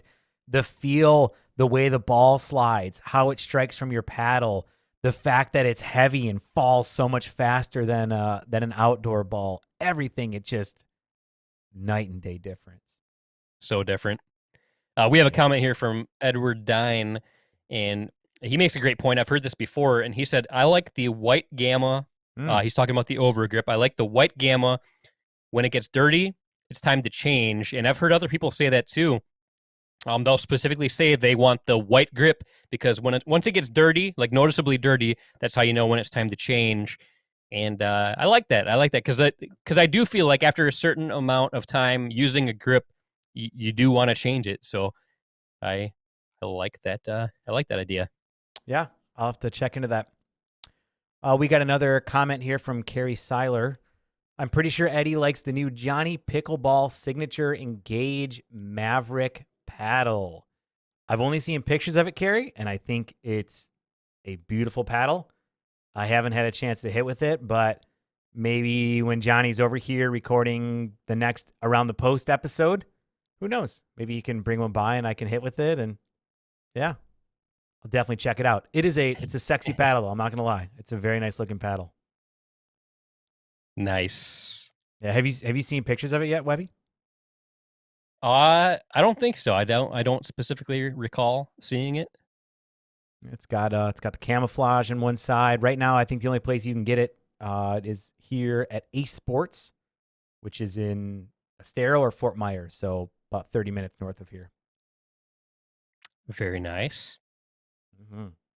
So I got a question for you, Eddie. Yeah. Do you wanna ride solo for a few minutes and talk about anything, or do you think it's a good time to wrap things up? I'll ride solo for a few minutes if you okay. If you want to do what you only need to because do. I really want to see a close up image of you. I feel like there's been too much of both of us. I want to see more of you. Okay. Well, your wish is my command. Man, there's a lot of pressure now. I got to be able to talk to you guys directly. And you know what? Actually, here's a good point. Hand sanitizer kills my over grips. Brian Rogers posted that. I could see that. I could see like the alcohol could dry out the over grips. I mean, you need a little bit of, probably oil from your hands and stuff to keep these lubricated. And I could see how the alcohol from hand sanitizer is probably just destroying these over grips. But the only thing I could say, Brian, is luckily you have an over grip, because if it was destroying your actual grip, that would be even worse. So anybody else out there experience that where the hand sanitizer is killing the over grip? Let us know. We have a question from David Comey. And David says, any comparison to the Gamma Compass? I'm not sure about the Gamma Compass, but from what I know, that's their graphite elongated paddle. I've never hit with it or seen it, but I'm assuming it probably is of the similar. It's designed with a fairly similar intent, giving you a little bit additional reach, losing a little bit in width to accommodate it. So I don't know. I don't have enough. If anybody out there knows or has any comments, please definitely throw them down below. And a question here from Derek Brown. Eddie, are you playing in any tournaments coming up? Man, that's a tough topic coming up here, Derek. I'm sure I've talked about it a lot on some of our episodes, but I spent a lot of time dealing with a lot of the video production that goes along with a lot of these tournaments. So either live streaming the tournament or helping as part of the production crew for live streaming, or like some things I'm going to be doing coming up with the PPA is actually doing some video stuff, like post-production work for them. So there's a lot of things that I'm doing that are at these tournaments, but not being able to play in them. And it's it sucks a little bit because I do want to play more. However, I am playing in the US Open for men's singles 3-5, mixed doubles 4-0, and men's doubles 4-0. That's going to be my next major tournament. There's one coming up in a few weeks down in Marco Island that my neighbor Brent and I might play in. So that's about it. But I don't get to play in as many tournaments as I would like to. But it's definitely something that I want to keep doing, and keep that part of my pickleball journey intact. That bucket's getting a little bit low while the video production bucket's getting a little bit high. So I guess, Webby, my question for you might be, are there any tournaments that you are signed up for coming up? So I'm not registered for any immediate ones yet, but I just recently found out that the Midwest Indoor Championships in Grand Rapids added a singles division. I'm very tempted to try that because, as everybody knows, I have been very into singles lately, so I'm highly considering signing up for that. Or maybe I'll sign up for doubles for that. I don't know. I haven't done doubles in a while. I'm definitely getting the itch to do some doubles. But I do think that tournament might be my next one that I do. I think it's in March sometime. I can't remember the exact time frame, but that's a special one for me because Eddie and I have a background with that tournament. We did an Eddie versus Webby. We did a doubles tournament together. That's the one where we learned that we should probably drink before playing. Oh my God, that was the 3-0 tournament where we were getting beat by these teams that had no business beating us at all. And, Yes. and I don't say that lightly. Yes. I think that any team has the ability to beat any other team given the circumstances. But when it's 3 in a row that you lose and you're like, how the hell did we just lose to that team? That's when you know there's a problem. We cracked a beer. Thank you, Anthony, for that. And the next game we won like 15-5. So it's like we should have just started off with that the whole time, and then it would have been good. Yep. Yeah, I feel like that was probably one of the most disappointed feelings I've ever had in a tournament, just because I know we should have beaten those teams and we didn't. That was the last time I played 3-0, because after that I'm like, I can't do this. Like, this is it's just, I don't know. It was such a hard tournament because the people that were beating us, they were beating us because they were just hitting these shots that I'm like, why are you hitting that? And it was like, it was getting so frustrating playing like that. And so it's like, that's when I realized playing up is key. And even if you're not at that level, even just playing one level up, I think you're going to be challenged to the point to where you're going to play better than you would if you played at the level that you're necessarily at. My next tournament after that one was a 3-0 tournament, and my partner and I, we were undefeated the whole time, and that was the time where I realized, you know what, I'm gonna try 3-5, and I never looked back after that. I only did a few 3-5 tournaments. I got a couple medals in 3-5, and then I started to do 4-0, and haven't won one medal since I started doing 4-0. But I still don't. I still don't want to look back. I still like every 4-0 tournament I've done. I've felt very competitive. I never felt out of place. I just couldn't get things to go as good as I wanted them to, but they were all things where I felt like it's just I personally need to get just a little bit better at doing a certain type of shot or handling a certain type of scenarios.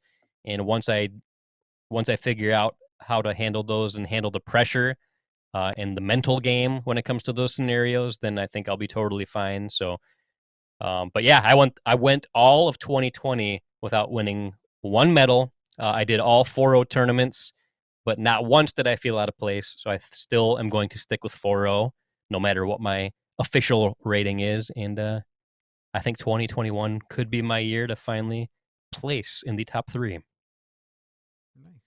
That will be good. I hope you do too. But when are we going to do our Eddie versus Webby 6? Are we on 6 or 7? I can't remember if I'm the 5-time or the 6-time champion. I don't remember. We are on number 7. That's going to be the next one. I wish I had the new improved belt close enough to where I could grab it and show it off. Eddie is currently holding the current belt. But man, the new belt, the next time we do Eddie versus Webby, it is so damn sexy. Like, I think it's so sexy. It's going to give me that motivation I need. But I got to tell you, Eddie versus Webby 6, Kim Bosch-Roosh was my partner. We won the first game, but then Eddie and Nicole Miller, they beat us both game 2 and 3 to retain the belt for Eddie. But it was close. It wasn't I feel like every single time we play, I get closer and closer to victory. So who knows? Episode 7, lucky Eddie versus Webby number 7 could be the one. Well, the rules for 7 are going to be awesome. I'm excited for when we can finally do it. It probably, I don't know, Beer City Open maybe? Is that the next time we're going to be together? Like, it might have to be then. Possibly. Who knows? Yeah. Things could change to where we are in the same place at the same time before then. As of right now, like we're definitely going to be together for that. Hopefully we'll be together before then. It's crazy to think the last time we were together. It was a year ago. Oh, it was no, I was going to say a year ago at the Florida Grand Slam, no, but we were both together in August. You came to Michigan. Actually, you came to Michigan kind of randomly, and they just so happened to be when the APP bus tour was going on. So we were together then. Yeah, I almost forgot about that. Yeah. Other than that, though, like the last time that we were together for an extended period of time was when I flew down to Florida for Simone's Florida Grand Slam tournament. Such an awesome time. That was one of the best pickleball experiences of my life. There's 2. Like it's hard to say which one's my number 1. But the 2019 Beer City Open and then the 2020 Florida Grand Slam. Those 2 are by far like my absolute best pickleball experiences of all time. So different. And, it's hard to compare them, right? So 2 very different experiences, but both awesome in their own way. So Eddie versus Webby 7 though. The rules are it's going to be a dinking battle, meaning all shots have to land in the kitchen, but it's full court dinking, right? Did we decide that? Full court dinking. Okay. No, we're doing full court dinking. Yep. Full court dinking. You have to serve obviously to the other side. Full court dinking though. However, there's some rules. Well, obviously ATPs are encouraged because if it's full court, there's no inactive or active side, so ATPs are encouraged. But then we're also bringing on body bags are encouraged, obviously, in a dinking tournament because it's a quick and easy point. But to make it a little bit more fair, if you block a body bag, meaning if somebody tries to speed the ball up into the other person and they block it and that ball lands outside of the kitchen in their opponent's court, then that ball is fair play at that point. It's basically treated as if it landed in the kitchen, right? Yep. Okay. Yep, exactly.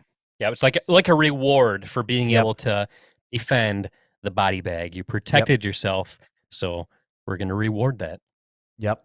And so that is going to be the rules. I feel like there was something else, but I don't remember what it is. Do you remember?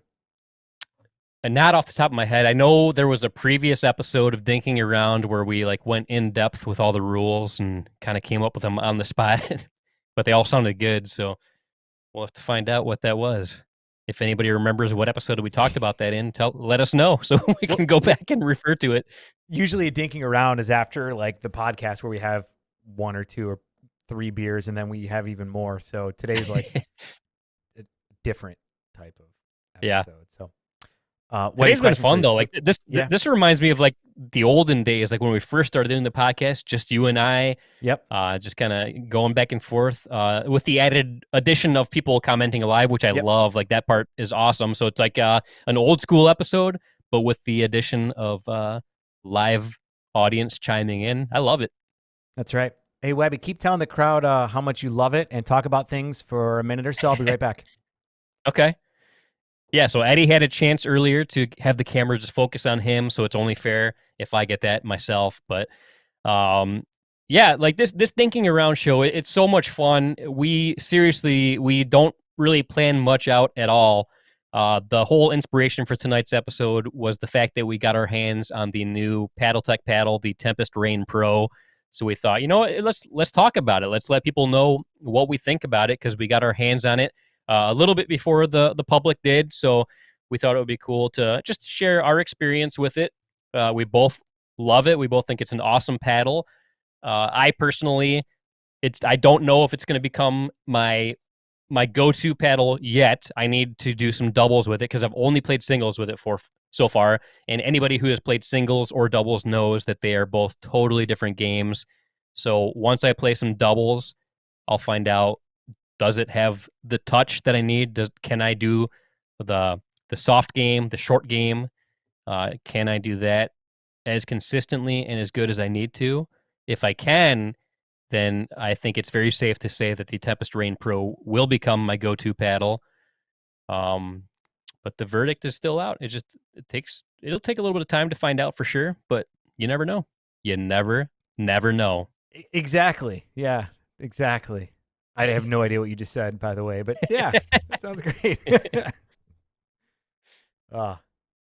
Well, Webby, I know we're already at an hour and a half, but I want to ask you a couple more questions. Are you good with that? Yeah, let's do it. Okay, so as everybody out there knows, I have been producing the Around the Post show with Kyle Yates and Johnny Pickleball, and it's been going very well. They've been talking about some very controversial topics, and although I'm not saying I necessarily agree or disagree with everything they say or how they say it, it's fun to produce a show that's different than like what Webby and I try and do.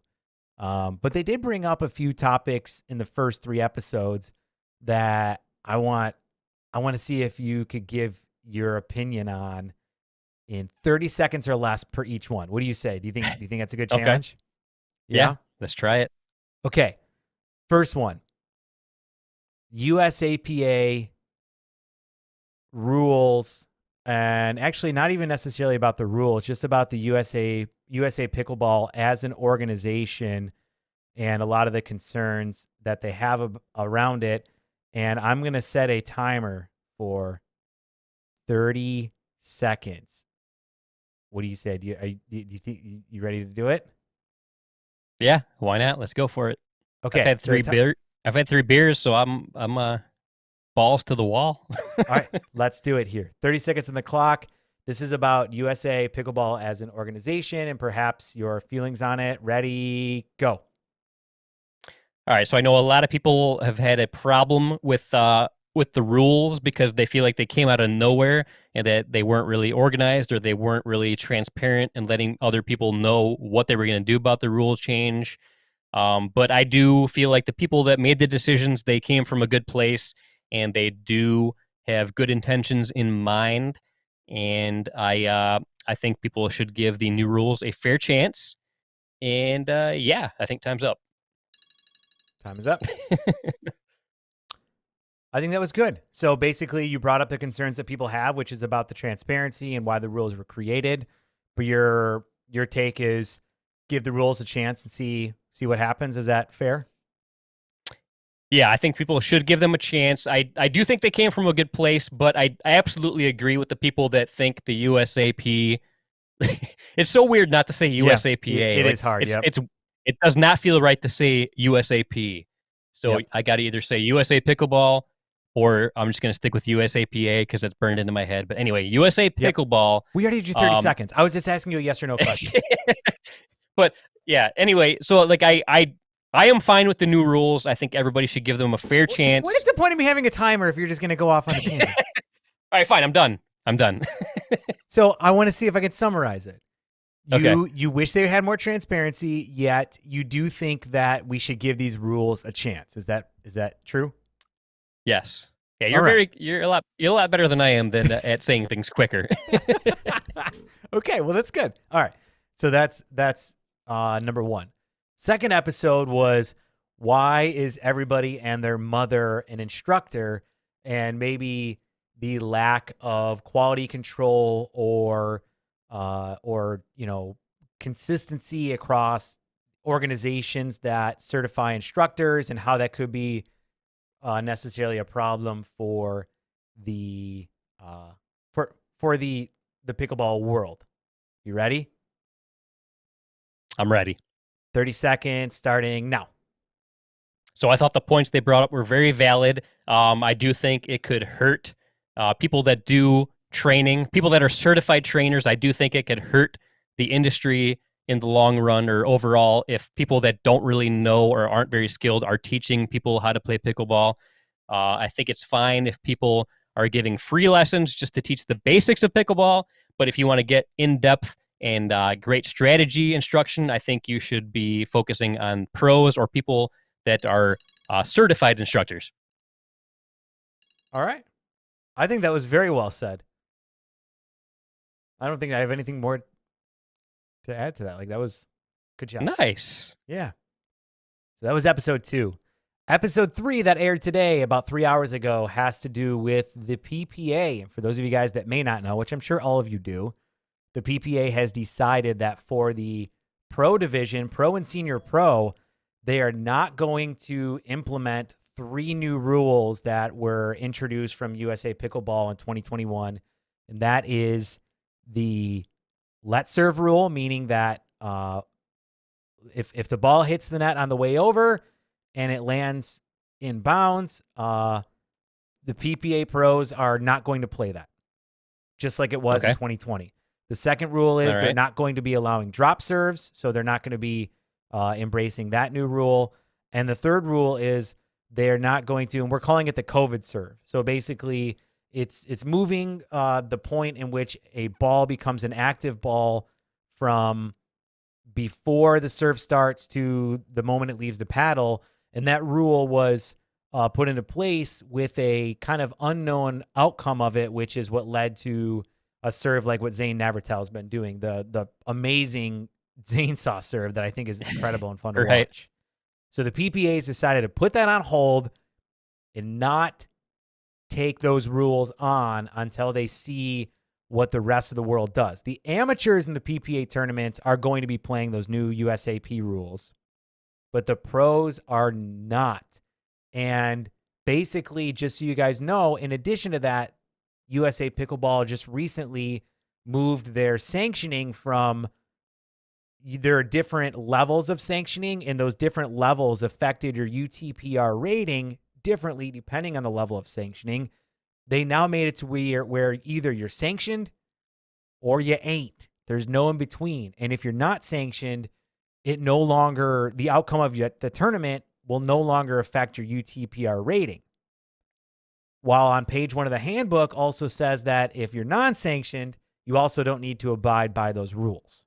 So I know I'm throwing a lot at you, Webby. I feel like this is going to be very hard. Okay. I have a lot of thoughts about this. I feel like it's going to be tough, but I'm going to do my best to fit it all in 30 seconds. Let's do 1 minute for this because I know that we covered a lot. What do you say about that? That sounds good. That sounds fair. I won't feel quite as rushed. Okay, so we have 1 minute starting now. All right, so my thoughts on the PPA not incorporating the new rules for this year. I think due to the fact that USA Pickleball has said that anything that's not sanctioned doesn't count towards your rating, I feel like PPA is totally fine with deciding not to use the new rules, especially because they are provisionary, which means they are not official rules. We're going to wait and play it out and see how it goes this year and then decide if they are going to become official rules. So I think that it's totally fine that PPA is doing that. I think they have the right to do that, and I don't have a problem with them doing that. That being said, it does seem kind of weird that every other tournament you do, for the most part, is probably going to use the new rules, but it's only the pros in the PPA division that aren't going to go by the new rules. That part seems a little weird to me. Is it a minute already? There you go. Jesus. So it sounds I feel like I had more clarification to do, but yeah. So basically, I think like PPA has the right to not use the new rules, and I don't have a problem with them deciding not to. But I do feel like it's weird. Like I feel like it could be weird for some of the pros because they're going to do some APP tour tournaments where the new rules are used, but when they do PPA tournaments, they're not going to be used. So I feel like it could get a little confusing to people if people want to incorporate the new rules. I feel like that could mess with people's heads. So it's weird in that regards, but I feel like the PPA has all the right in the world, especially due to the fact that USA Pickleball has said if you don't do a USA Pickleball sanctioned tournament, you're not even going to get your ratings aren't going to be impacted. So I feel like I don't know. It's weird. That whole situation's weird to me. What's good stuff? Chris Medina asked, is this just the PPA or also the APP? The PPA is a non-sanctioned tournament series, so they are not following those rules just for the pro and senior pro. The APP is a fully sanctioned USA Pickleball tournament series, and they are going to be adopting all of the new rules. And they've been making a point to make it clear that that is the stance that they're going to take, that they are going to be embracing all of the new rules. So if you guys want to hear more, you want to hear Kyle Yates or Johnny Pickleball's perspective on the three topics we talked about tonight, definitely check out Around the Post. There's 3 episodes out there. They come out every other week, except for today. One aired after 1 week since the last one, because it was such a hot topic. So who knows? We might throw some fun little nuggets in there for you guys. Nice. Yeah, if anybody has not checked out the Around the Post show with Johnny Pickleball and Kyle Yates, I highly recommend it. It's great stuff. It's super fast-paced. It's very topical. I love it. Good. Well, thank you. I have a huge speaking role in it. For anybody that watches it knows that's a joke. That I don't talk. I love that. So, yep. I love it. Every time they cut to Eddie, he's about to say something, and then they just cut him off. Yep. It's hilarious. I love it. Yeah. And just so you guys know, I edit all those too, so I keep it in there where they basically make me feel like garbage. So, right, your entertainment. It's all about you guys out there, right? That's right. Well, Webby, is there anything else you wanted to be able to talk about tonight for this episode of Dinking Around? No, I don't think so. This was fun. I love it. I love catching up with you and just kind of hanging out. Yeah, I would love to do this more often. So I feel like if like a hot topic comes up like this time, the Paddle Tech releasing their new paddle would kind of inspired us to do an episode out of nowhere. So yeah, I feel like every once in a while we might do this. In the past, we typically did it after the regular podcast, but you never know. We might pop up with one of these out of the blue. That's right. And Webby, we actually have one more question that just came in here at the very end, and I'm hoping you can answer it because I don't think it wasn't included in your response to the last question I asked. And this comes from Derek Brown asking, what does Webby think of the non-sanctioned tournament not counting? Good question. That's a great question. Derek. And to be honest, I'm not a fan. I do not like that decision. I think that could impact tournaments that aren't sanctioned. People out there that do worry about their rating, they might bypass tournaments that they otherwise might not have because they know that it's not going to impact their rating. People might only do tournaments to see if they can increase their rating and stuff like that. So I think it could possibly hurt a lot of tournaments. For people that don't care quite as much about the ratings, it probably won't impact things too much. But I personally am not a big fan, and I think it was the USA Pickleball's attempt at giving the middle finger to the PPA. That's my personal opinion. I can't say for sure that that's where it's coming from, but I can't help but think that it was their way of trying to delegitimize the PPA. That's just my personal thoughts on that. Nobody else's. Well, I think a lot of people might, I don't necessarily say have the same feeling as you, but I personally wouldn't be surprised if that's what happened there. Frankly, because there was no explanation. Even the newsletter, I searched through that newsletter when they announced that of the new sanctioning, and there was no explanation as to why. It almost felt like it was, well, you don't want to play by our rules, then you're not going to be part of our crew. It's not going to affect your UTPR rating. Further causing a divide, further causing an area for another governing body to come in and say, fine, well, we're going to do it this way, and more people are going to like that. So anyway. Yeah. And just so people are clear, like I am a USA Pickleball ambassador. I think they have great intentions for the most part. But one thing that people have a lot of a big problem with the USA Pickleball organization is the lack of transparency, and that is a huge problem that I will acknowledge. That's a problem, and the lack of transparency is why, like I think that could be the case, that they're giving a middle finger to the PPA. Maybe that's not the case, but the lack of transparency makes me think that's got to be what's going on. Well, Chris Medina agrees with you, Webby. I think a lot of other people do too. Great question. And there's one more comment that I wanted to end with here. Webby, are you ready for it? I'm ready. Laura McLaughlin says, "Oh no, it's almost over, and I forgot to get my question in. Here it is.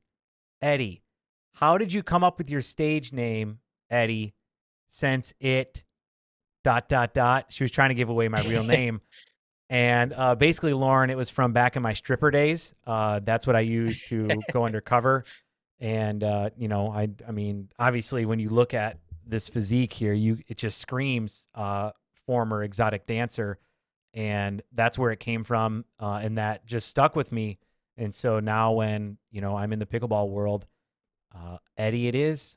So great question. Thank you for bringing it in. It is a great question. Great interaction tonight, man. I really appreciate all of you guys tuning in on Facebook and YouTube for all the questions and things that you had. So thank you guys very much for that. Webby, what else you got for tonight? Nothing really, but I just gotta kind of mirror and say the same thing you did. Thank you, everybody, for the interaction, because that's what that's mainly why we do the show. Like, we love to interact with each other. But it really means a lot to us when people are tuning in live, asking us questions, leaving comments. That means a lot to us, more than you could possibly know. So thank you all for doing that. And this was a very fun night, very fun episode. That's right. I know I said that was the last one, but Lauren said, yes, I just want to bet. Thank you. If the bet was seriously that my name came from when I was a stripper and that's what you picked, then, I mean, anytime you want to gamble, I'm happy to, because I can't believe you actually picked that one, Lauren. Right? Yep. Well, guys, that was Dinking Around with Eddie and Webby, episode number 34. Guys, if you like this, if you like when Webby and I do these just kind of, these dinking arounds without actually having a podcast before, these kind of last minute throwing together things, let us know in the comments, because I tell you what, it's much less planning, and we could kick these out much more frequently than if we did it as a follow-up to some of our podcasts that require a lot more, research, getting pros on and things like that. So if you like it, let us know. I think it'd be a lot of fun to do. And on that note, I'm Eddie. And until next time, this is Webby, not Eddie, signing off. See ya.